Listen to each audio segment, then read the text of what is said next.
எல்லாருக்கும் வணக்கம். Happy new year. Advance Pongal நல்வாழ்த்துக்கள். உங்கள் எல்லாரையும் சந்திக்கிறது ரொம்ப ரொம்ப சந்தோஷம்.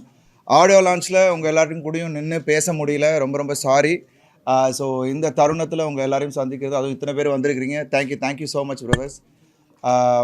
வணங்கான் என்னோட திரையுலக பயணத்தில் ஒரு முக்கியமான படம்.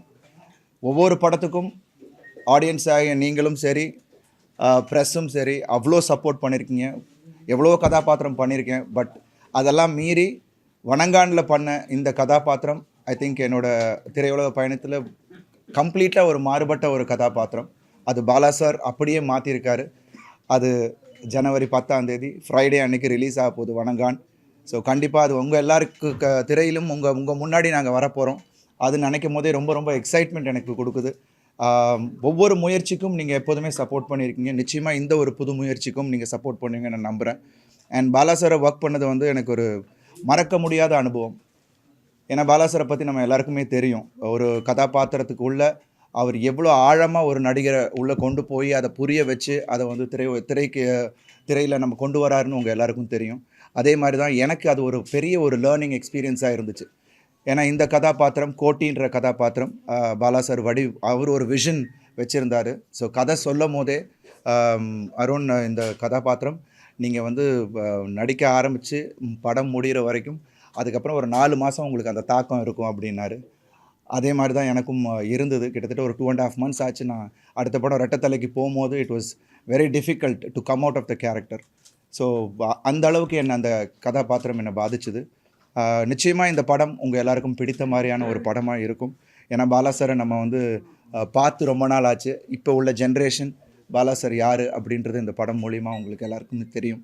அண்ட் இது ஒரு யதார்த்தமான ஒரு படம். அண்ட் நிச்சயமாக பாலா சார் ஒவ்வொரு படத்துலேயும் ஏதாவது ஒரு விஷயம் மக்கள்கிட்ட அந்த ஒரு தாக்கத்தை ஏற்படுத்துவார். கண்டிப்பாக இந்த படத்துலேயும் அது இருக்கும். அண்ட் ஒவ்வொரு நடிகர்களும் இந்த படத்தில் ரொம்ப அருமையாக பண்ணியிருக்காங்க. முக்கியமாக என்னோடய சிஸ்டர் கேரக்டர் ரிதுவாக இருக்கட்டும், ரோஷினி பிரகாஷாக இருக்கட்டும், அப்புறம் மிஷ்கின் சார் அண்ட் சமுத்திரகனி அண்ணன், மற்ற எல்லா நடிகர்களும், அதுவும் எல்லா கதாபாத்திரத்துக்கும் முக்கியத்துவம் இருக்கும் இந்த படத்தில். அண்ட் ஜிவி பிரகாஷ் மியூசிக் இதில் ஒரு முக்கியமான ஒரு பங்கு இருக்கும். ஏன்னா இப்போ சாங்ஸ் எல்லாமே எல்லாரும் அவ்வளோ அருமையாக இருக்குது அப்படின்னு சொல்லிட்டு இருக்காங்க. இறைநூறாக இருக்கட்டும், முகிலின் மேலேவாக இருக்கட்டும், ஒவ்வொரு பாடல்களும் இந்த படத்துக்கு ஒரு பலம் சேர்த்துருக்கு. அண்ட் பாலாசாரோட ஸ்டோரி டெல்லிங் நம்ம எல்லாருக்கும் தெரியும். நிச்சயமாக நீங்கள் படம் முடிச்சுட்டு வெளியில் வரும்போது ஒரு ஒரு ஒரு ஒரு ஒரு இம்பேக்டோடு தான் வெளியில் வருவீங்க அப்படின்னு இந்த நேரத்தில் நான் சொல்லிக்கிறேன். அண்ட் மற்றபடி இந்த எக்ஸ்பீரியன்ஸே எனக்கு ரொம்ப புதுசாக இருந்தது.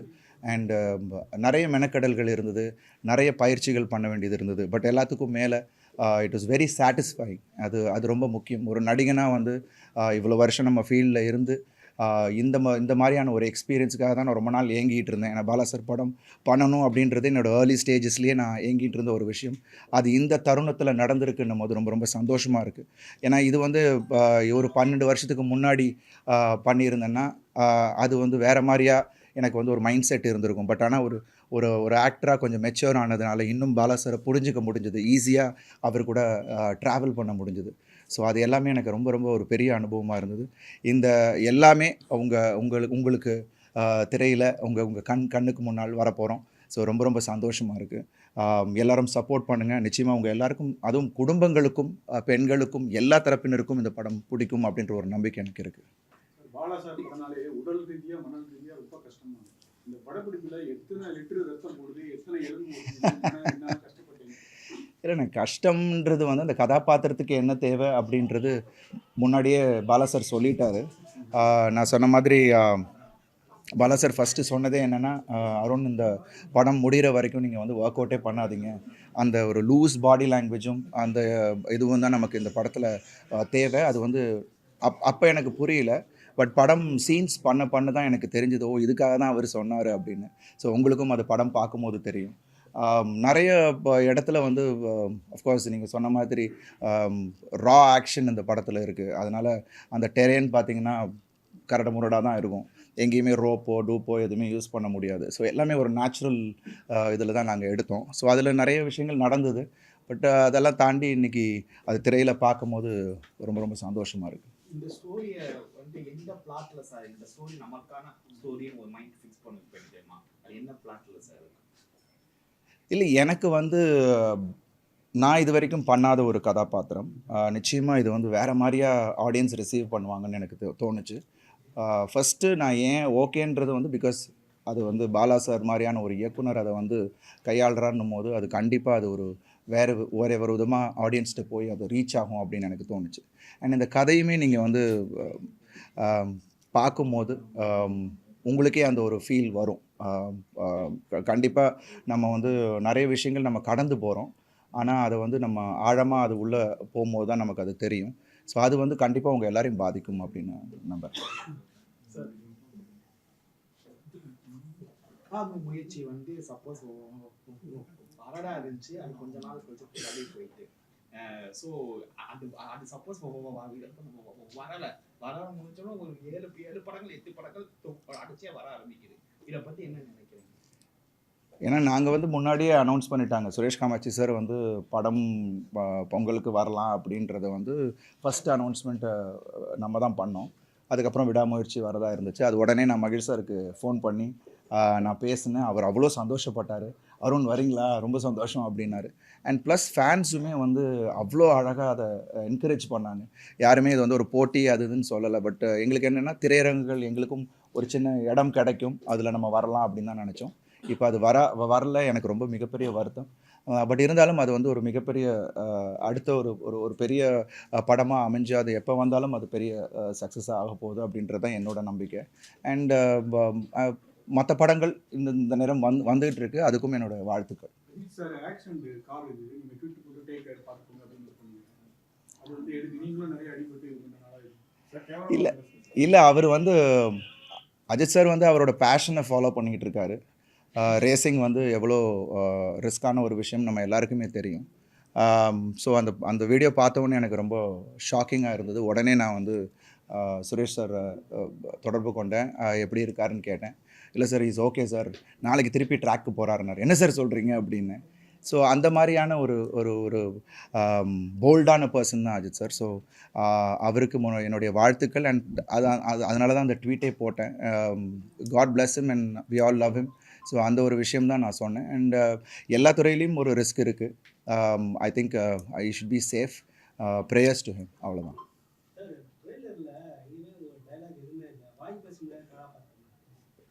நீங்கள் படம் பாருங்கண்ணே, படம் பார்க்கும்போது உங்களுக்கு தெரியும்.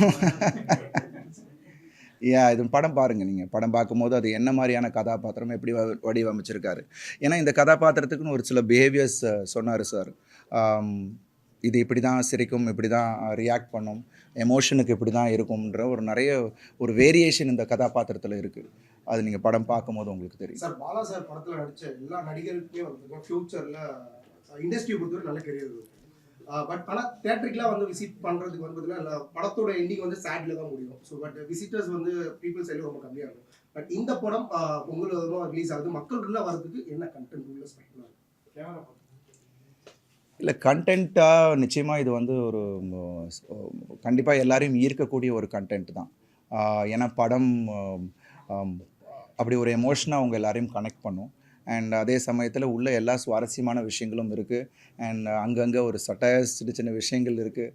அண்ட் ஆக்ஷன் இதில் வந்து நீங்கள் உங்களுக்கு கதையோடு எல்லாமே அமைஞ்சிருக்கும். ஸோ ஐ திங்க் எங்கேயுமே உங்களுக்கு போர் அடிக்காது. And it will be a wonderful film to watch. அவ்வளோதான் நான் சொல்கிறேன். என் பக்கத்தில் தான் உட்காந்துருந்தார்.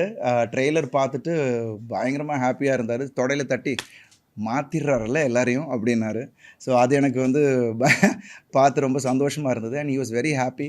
அண்ட் அவர் என்னை ரொம்ப விஷ் பண்ணார். நிச்சயமாக இந்த படம் உனக்கு பெரிய படமாக இருக்கும் அப்படின்னு. இந்த ஸ்டோரி சூர்யா சார் ஓகே பண்ண ஸ்டோரியா இல்லாட்டி ஃப்ரெஷ்ஷாகவே பாலா சார் பண்ணாங்களா?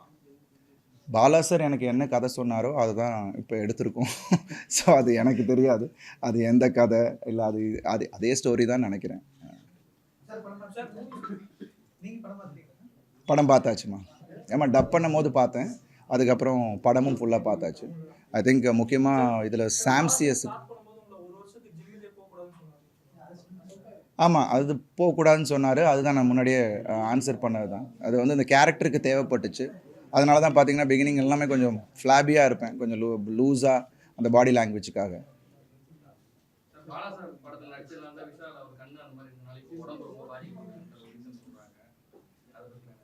நோ கமெண்ட்ஸ்மா, எனக்கு அதை பற்றி தெரியல.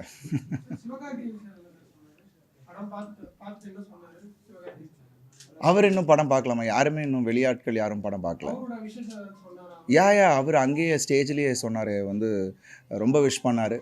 என்னோட டெடிகேஷன், எனக்கு அவருக்கு பிடிச்ச விஷயமே என்னோட டெடிகேஷன், விடாமுயற்சி, அவர் தொடர்ந்து அவரை விட்டு கொடுக்காமல் பண்ணுறதுன்னு சொன்னார். அதுவே எனக்கு ஒரு பெரிய விஷயமாக இருந்தது. And thanks. அந்த மாதிரி பல பேரை நான் இப்போ வர ஜென்ரேஷனை இன்ஸ்பயர் பண்ணுறன்ற போது ரொம்ப ரொம்ப சந்தோஷமாகவும் இருக்குது. சார், எந்த சீக்வன்ஸ் வந்து நானா இதுன்னு நீங்க பிரமிச்சு பார்த்துருப்பீங்களே, ஏற்கனவே மூவி பார்த்துருக்கீங்க. ஸோ எந்த சீக்வன்ஸ் வந்து உங்களுக்கு ஒரு பிரமிப்பு ஏற்படும்? அது நீங்கள் சொல்லணும், நீங்கள் பார்த்து சொல்லணும். உங்களுடைய point of view. Interval block இல்லை, இது வந்து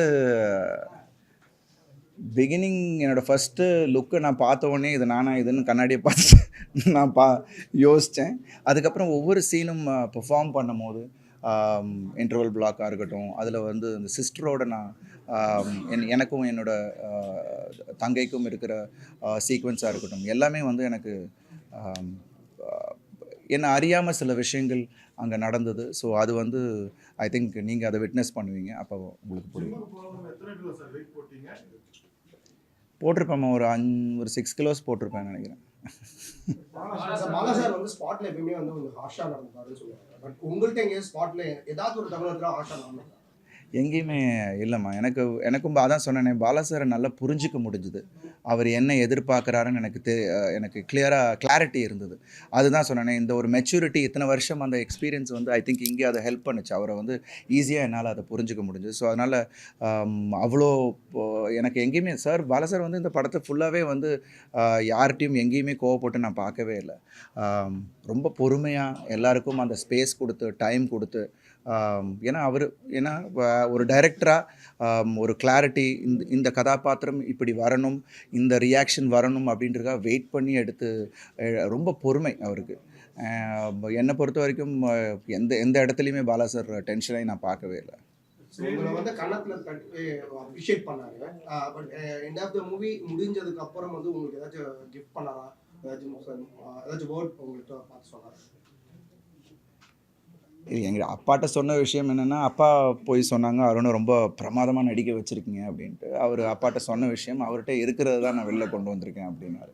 ஸோ அதுவே எனக்கு ஒரு பெரிய பெரிய அப்ரிசியேஷன். அண்ட் மற்றபடி அவர் எப்போதுமே ரொம்ப காம் பர்சன். அவரோட படத்தை பற்றி பெருசாக வெளியில் சொல்லிக்க மாட்டார். அந்த மாதிரி தான் அவர் எப்போதுமே. பட் அவர் மானிட்டரில் உட்காந்து பார்க்கும்போது அவர் ரொம்ப சில டைம் எமோஷனல் ஆனார். எங்கள் பர்ஃபார்மன்ஸ் முடிச்சுட்டு கட்டையே சொல்ல மாட்டார். அப்போ திடீர்னு விஜய் சார் ஒரு தடவை ஒரு சீன் கிளைமேக்ஸ் எடுத்துக்கிட்டு இருக்கும்போது டேரக்டர் விஜய் சார் வந்தது, ஆனால் பெரிய க்ரௌடு. ஸோ அப்போது சீன் போயிட்டுருக்கு, பர்ஃபார்ம் பண்ணிக்கிட்டு இருக்கோம், கட்டையே சொல்லலை. ஸோ திடீர்னு பார்த்தா விஜய் சார் வந்து கட்டு அப்படின்னு சொல்லிட்டு மைக்கில் சொன்னார். என்னடா விஜய் சார் சொல்கிறாப்லன்னு பார்த்தா டேரக்டர் சார் அப்படியே ஸ்க்ரீனை பார்த்துட்டு அப்படியே உட்காந்துட்டு இருந்தார். ஸோ அந்தளவுக்கு he gets involved in that scene. அது எனக்கு ரொம்ப பிரமிப்பை ஏற்படுத்துச்சு. சேது, பிதா மகன், பரதேசி, அவங்க எல்லாமே கிளைமேக்ஸ் வந்து ரொம்ப வித்தியாசமாகவும் இருக்கும், கொஞ்சம் டலராகவும் இருக்கும். இந்த படம் கிளைமேக்ஸ் இந்த மாதிரி பாதிப்பு ஏற்படுத்தி எப்படி? நீங்கள் படம் பாருங்கண்ணே. எல்லாத்தையும் நான் இப்பயே சொல்லிட்டா எப்படி? நிறைய விஷயங்கள் படம் பார்க்கும்போது ஒரு சர்ப்ரைஸாகவும் இருக்கும். அண்ட் அது நிச்சயமாக நான் சொன்ன மாதிரி ஒரு எமோஷ்னலாக எல்லாரையும் கனெக்ட் பண்ணும் அந்த படம். அது வந்து நீங்கள் படம் பார்க்கும்போது உங்களுக்கு அது புரியும். வணங்கான் டைட்டில் வந்து சமுதாய மக்கள் மீது உள்ள கோவத்தை காமிக்குதா, இல்லை எதிரிகளோட படத்தில் இருக்கிற எதிரிகளோட? சமுதாயமும் நம்ம அதை எடுத்துக்கலாம். கோவத்தை காட்டுறதுன்றதை விட அது நிறைய விஷயங்கள், சில பேரோட அந்த ஆதங்கத்தையும் அது காட்டும். ஸோ ஐ திங்க் இது முழுமையாக நீங்கள் படம் பார்க்கும்போது உங்களுக்கு புரியும். ஜிவி பிரகாஷ் சார் நான் சொன்ன மாதிரி அவரோட பாடல்கள் ஒன்றும் அவ்வளோ அருமையாக கொடுத்துருக்காரு. ஐ திங்க் பாலா சார் அது அவருக்கு அந்த ஒரு music sense, super music sense அவருக்கு. அண்ட் அவங்க 2 பேருக்கும் உள்ள அந்த ஒரு ரிலேஷன்ஷிப் அது பாடல்களே தெரியும்.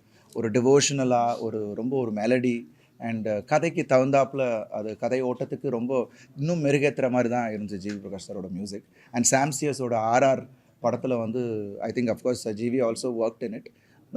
பட் ஆர்ஆர் அவரும் சேர்ந்து பண்ணி ரொம்ப அருமையாக பண்ணியிருக்காங்க. உங்களுக்கு நீங்கள் படம் ஃபைனல் நீங்கள் பார்த்து முடிக்கும் போது that will also give an impact. Kantara படத்தோட கிளைமேக்ஸில் ஒரு வித்தியாசமாக இருக்கும், ஹீரோவோட மாற்றம், இதெல்லாம் ஒரு பரபரப்பு. அந்த மாதிரி இந்த படத்துல இருந்து படம் பார்க்க சொல்றவங்க சொல்லியிருக்காங்க. அது என்ன காந்தாரா இல்லை நீங்கள் எதிர்பார்க்குறீங்களா இல்லை என்னென்ன? ஏன்னா நிச்சயமாக அது ஒரு ஒரு ஒரு ஒரு ஒரு தாக்கத்தை ஏற்படுத்தும் அப்படின்னு. ஸோ அது நீங்கள் படம் பாருங்கள். படம் வந்து தமிழ்நாட்டிலே கிட்டத்தட்ட ஒரு 500 தேட்டருக்கு மேல ரிலீஸ் ஆகுது அப்படின்னு சொல்லியிருந்தாங்க. இப்போ முன்னாடியே class audience, B class audience, C class அப்படின்னு பிரிக்கிற மாதிரி இருந்துச்சு இல்ல. இப்போ கோவிடுக்கு அப்புறமா உலக மக்கள் எல்லா சினிமாவும் பார்க்குறாங்க. இந்த படத்தை அந்த மாதிரி ஒரு கோட்டுக்குள்ள அடைக்க முடியுமா? இல்லை அது அப்படி அடைக்க முடியாது. ஏன்னா இது வந்து ஹியூமன் எமோஷன்ஸ் சார்ந்த ஒரு விஷயம். ஸோ நம்ம டே டு டே பார்க்குற விஷயமா இருக்கலாம். ஒரு ஒரு புது ஒரு உணர்வை நம்ம கொண்டு வராரு, ஒரு புது உலகத்துக்குள்ளே நம்மளை கொண்டு போகிறாரு.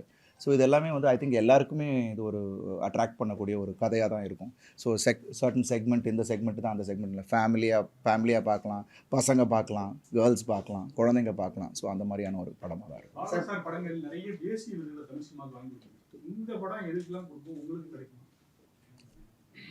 அது வந்து கிடைச்சா ரொம்ப ரொம்ப சந்தோஷம். ஸோ அது வந்து முதல்ல மக்களோட அன்பும் கிடைச்சாலே அது எங்களுக்கு ஒரு பெரிய விருது. ஸோ அதுக்கப்புறம் rest is left to God. Game changers படமும் ரிலீஸ் ஆகுது இந்த சேம் டைம். ஸோ இதனால ஸ்க்ரீனிங் கிடைக்கிறதுல ஏதாச்சும் இஷ்யூஸ் ஃபேஸ் பண்ணுறேன்? ஒவ்வொரு படங்களுமே நம்ம ரிலீஸ் பண்ணும்போது பல கஷ்டங்கள் எல்லாருக்குமே இருக்குது. அதே சில சிக்கல்கள் எங்களுக்கும் இல்லை எல்லா படங்களுக்கும் அது ஒன்று இருக்கும். பிகாஸ் இந்த பிரித்து கொடுக்குறதுல அது ஒன்று இருக்கும். ஸோ பார்க்கலாம். பிகாஸ் எல்லா படங்களுக்கும் ஒரு ஸ்பேஸ் வேணும். ஸோ அதே மாதிரி நிச்சயமாக எங்கள் படக்கும் அதுக்கான ஸ்பேஸ் கொடுக்குறாங்க. ஸோ அது நிச்சயமாக அது எந்த படம் நல்லா இருக்கோ அதுக்கான தேட்டருக்காரங்களே அதை வந்து எப்படி அதை கொண்டாடணுமோ அதை கொண்டாடுவாங்கன்னு நம்பிக்கை. வேற மூவி நீங்க பண்ணும்போது கொஞ்சம் கூலாவே இருப்பீங்க. ஆனா இந்த மூவி ரிலீஸ் கொஞ்சம் பயம் சார்ந்த ஒரு திட்டம் இருக்கா? இல்லை, ஒவ்வொரு படமும் நம்ம வந்து ஒரு சாட்டிஸ்ஃபேக்ஷன் இருக்கும். பட் இந்த படத்தில் எனக்கு வந்து கூடுதல் சாட்டிஸ்ஃபேக்ஷன், ஒரு எக்ஸைட்மெண்ட். ஆடியன்ஸ் கிட்ட கொண்டு போய் இத்தனை இந்த ஒரு வருஷத்தோட உழைப்பை, இத்தனை பேரோட உழைப்பை நம்ம கொண்டு போய் சேர்க்குறோம். அது ஒரு புது முயற்சி. ஸோ அது வந்து ஆடியன்ஸ்கிட்ட போய் சேர்க்குதுன்ற ஒரு எக்ஸைட்மெண்ட் தான் எனக்கு கூடுதலாக இருக்குது. ஸோ இது டென்ஷன் ஒன்றும் கிடையாது. தியேட்டர்லேருந்து வரக்கூடியவங்க கிட்ட FDFX சொல்லி மூவியை பற்றி கேட்டுருந்தோம். உங்களுடைய ஒப்பீனியனை பற்றி சொல்லுங்கள். இல்லை, அது அவங்களோட விருப்பம். ஏன்னா அவங்க சொல்கிறாங்க, நீங்கள் எடுக்கிறீங்க. ஸோ அது வந்து நம்ம பண்ணக்கூடாதுன்னு நம்ம எதுவும் சொல்ல முடியாது. ஏன்னா நம்ம இங்கே பண்ணலைன்னா அவங்க வந்து மொபைலில் பண்ண போகிறாங்க, இல்லை எங்கேயாவது பண்ண போகிறாங்க. ஸோ அது அப்படி அதை வந்து நம்ம எதுவும் சொல்ல முடியாது. பட் ஐ திங்க் மூவி கிரிட்டிக்ஸாக அவங்க காசு கொடுத்து போகிறவங்க அவங்களோட விருப்பத்தை சொல்கிறாங்க. ஸோ நம்ம வந்து நம்ம ஒரு நல்ல படத்தை கொடுக்கணுன்றது தான் நம்மளோட உண்மையான நோக்கமாக இருக்கணும். ஒவ்வொரு கிரியேட்டரும் அதை மனசில் வச்சுட்டு அதை நம்ம பண்ணணுன்றது தான் இந்த நேரத்தில் என்னோட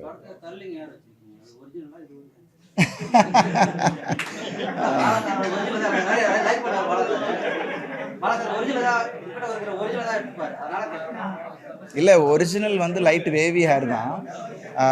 பாலா சார் வந்து காலையிலே வருவார். வந்துட்டு கொஞ்சோண்டு பிரில் க்ரீம் கொஞ்சம் எடுத்துகிட்டு குளிச்சுட்டு அப்படியே வருவேன். கொஞ்சம் எடுத்துகிட்டு சுற்றுவார். இங்கே சைடில் தான், அவ்வளோதான். அதான் ஹேர் ஸ்டைலு. ஸோ அப்படி தான் அதை நாங்கள் க்ரியேட் பண்ணுது. ஸோ இதுக்காக கிட்டிங்லாம் கிடையாது. சும்மா வந்த உடனே நானே பண்ணிட்டேன். பாலா சார் வரத்துக்கு முன்னாடி, அவர் கை வைக்கிறதுக்கு முன்னாடி நானே வந்து போட்டு ஒரு பில்கேம் போட்டு தேய்ச்சிட்டு வந்துடுவேன். It was nice. அது அந்த கேரக்டருக்கு அது மாதிரி தேவைப்பட்டுச்சு. ஸோ அதை தான் இந்த படத்தில் ரொம்ப பெருசாக பேசப்பட்டது வந்து இந்த படத்தில் இல்லை இவர் ஏதோ சொல்லிட்டு இருக்காரு. இந்த படத்தில் ஃபர்ஸ்ட் வந்து ரொம்ப பெருசாக பேசப்பட்டது வந்து அந்த படத்தோட ஃபர்ஸ்ட் லுக் போஸ்டர், பெரியாரோட சிலையும் விநாயகர் சிலையும் பிடிச்சிருக்க மாதிரி அந்த மாதிரி பொலிட்டிக்கல் ஸ்டேட்மெண்ட் இந்த படம் முழுக்க இருக்கு. இல்லை, அதுக்கான பதில் வந்து அந்த பாடல்லையே வந்துருச்சு. இறைநூறு பாடல்லையே உங்களுக்கு அதோட அர்த்தம், அதோட விடை எல்லாமே அதுலேயே வந்துருச்சு. So I think that's what it. அவர் என்ன சொல்ல வராரோ அந்த பாடல்லையே வந்துருச்சு.